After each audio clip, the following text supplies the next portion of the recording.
Algeria, a mass protest against the proposed Pflimin government ends with mob action and the gravest threat to the French Republic since the war. Following a 7-hour general strike, a military junta seizes control in Algiers. Unopposed by French Commandant General Raoul Salin, it's led by tough paratroop General Jacques Massu. The many colonials who oppose any moderate settlement with Muslim rebels look to Massu as their spokesman. And by the tens of thousands, they run riot through Algiers, sacking the United States Information Agency and official buildings.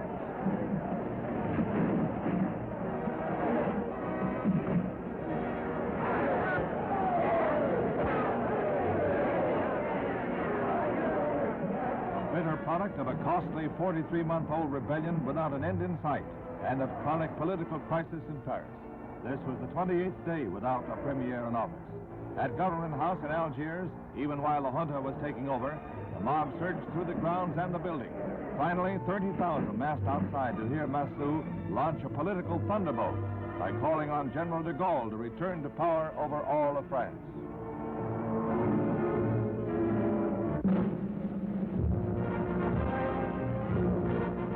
Alaska celebrates the long-awaited grant of statehood with enthusiasm worthy of gold rush days. There isn't a dog sled in sight. Anchorage is a modern city, but Alaskans go all out to celebrate. All that remains is a plebiscite, and Alaska will officially become the nation's 49th state, and by far the largest, more than twice as big as Texas. They're already wondering where to put the new star. For the purposes of celebration, it's a glittering king-size star that dominates the field.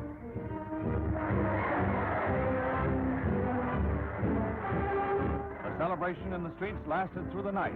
Elsewhere, they dyed the Chena River gold at Fairbanks, the old placer mining center. In Anchorage, a 50-ton bonfire blazed till the early morning hours. Once Russian America, then Seward's Folly, now becoming the newest state in the Union, Alaska stands on the threshold of a dynamic new era.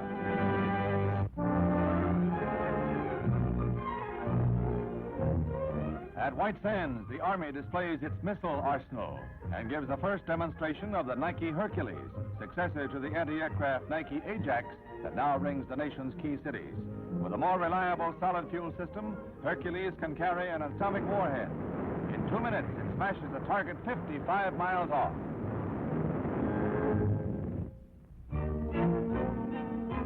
The Washington Press Corps turns from government and politics to a lighter matter.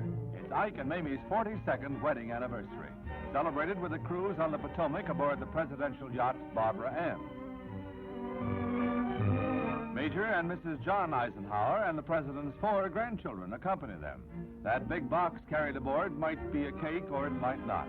If any gifts were exchanged, the White House kept them secret. One other thing made this anniversary celebration noteworthy. It's the first time Ike has used the yacht since his trip to Newport last September. A happy outing for the nation's first family.